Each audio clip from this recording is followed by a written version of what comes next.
The siren screamed through the golden quiet of a California afternoon as Rookie Officer Ethan Cole slammed his cruiser to a stop in the middle of an empty 4-lane highway. His chest heaved, hands shaking slightly around the steering wheel. It was his 3rd month on duty, 3 months of trying to prove that he was worthy of the badge his late father once wore. His father had died in uniform, shot during a traffic stop gone wrong, and ever since that funeral, Ethan had promised himself that he would never hesitate to act. Never freeze. Never fail. And yet, as the sunlight hit the chrome reflection of the Harley he'd just pulled over, his stomach turned with a sense that something about this stop wasn't ordinary. The man standing beside the bike wasn't panicking. He wasn't angry. He wasn't even defensive. He was calm, too calm. A mountain of muscle and weathered tattoos, wearing a black leather vest with the words "Hell's Angels" stitched across the front. He had gray in his beard, a stillness in his eyes that spoke of battles survived and regrets buried deep. His wrists were now locked in Ethan's handcuffs, and yet his gaze remained steady, sorrowful almost, as though he pitied the young man who'd just cuffed him.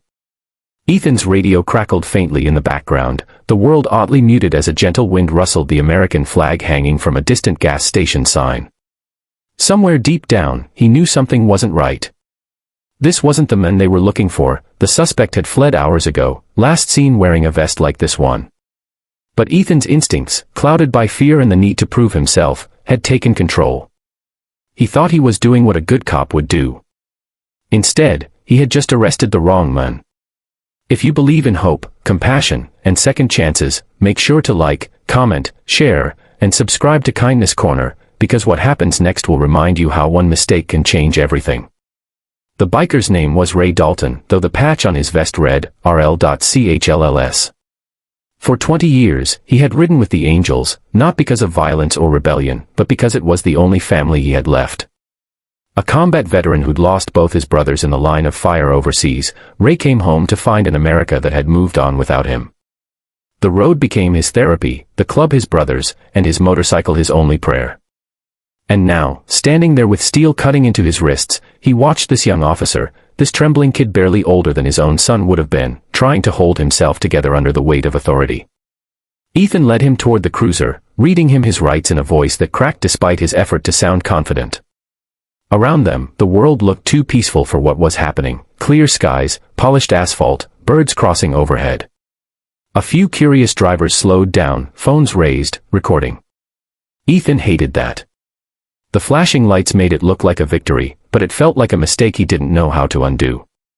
When Ray didn't resist, Ethan's chest tightened even more. Why isn't he angry, he thought. Why isn't he saying anything? But before Ethan could process the quiet dignity of the men he'd cuffed, a low distant hum began to ripple through the still air. It started like a vibration underfoot, then became thunder. Dozens, then hundreds, of motorcycles appeared over the horizon, black dots that grew larger and louder with every passing second. Ethan turned, frozen.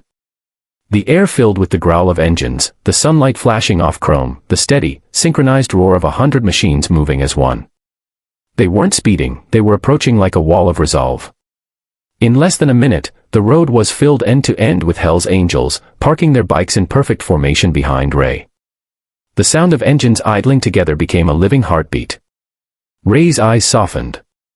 They came for me, he whispered, not as a boast, but as a realization that loyalty ran deeper than law. Ethan felt his knees weaken as every biker stared silently in his direction. He wasn't facing criminals. He was facing a brotherhood built on code, pain, and memory, a code he had just broken without knowing. For the first time since his father's death, Ethan felt small. Not weak, but human. The badge on his chest suddenly felt heavier than the gun at his hip. He thought about his father, how the old man had once said, "Courage isn't in the arrest, son. It's in knowing when to let go." But now Ethan's fear was louder than his father's voice. He reached for his radio to call for backup, but before he could speak, Ray lifted his cuffed hands slightly and said, in a tone calm enough to break a heart, "It's okay, kid.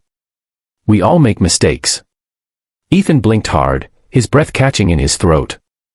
There was no hostility in those words, just truth. The veteran biker stood still while the sea of leather and chrome waited behind him. The rookies at dispatch kept asking for updates, but Ethan couldn't find words. He just stood there, the sun glaring off the silver cuffs that bound an innocent man. And in that moment, something shifted inside him. With trembling fingers, he reached down and unlocked the handcuffs. They clicked open with a sound that felt like redemption.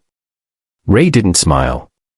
He just nodded once, a quiet acknowledgement between two men who understood pain in different ways. Then, turning to the rows of bikers, Ray raised a single hand, and one by one, the engines fell silent. The road went still again, sunlight painting everything gold. The quiet that followed was heavier than thunder.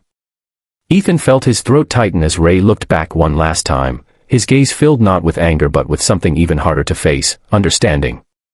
Then he walked toward his bike, mounted it with effortless grace, and started the engine. The rest of the angels followed, engines revving to life in a rolling symphony of defiance and brotherhood. As the wall of motorcycles disappeared down the highway, Ethan stood motionless beside his cruiser, the wind lifting the dust off the road. He unclipped his radio, turned it off, and sank to his knees, hands buried in his hair. He wasn't crying out of fear anymore.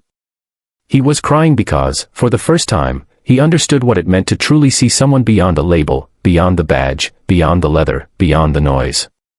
He stayed there until the road grew quiet again. The sky remained bright, the world unchanged, but something deep inside him had been reborn. From that day forward, every stop, every decision, every uniformed hour carried the echo of that moment, the mistake that taught him compassion. If this story touched your heart, please like, share, and subscribe to Kindness Corner, where every story reminds us that empathy can rewrite even the hardest chapters. And before we end, tell us in the comments, what would you have done if you were in Ethan's place? Because as the sun dipped lower over the highway that day, a rookie cop watched 100 bikes ride away,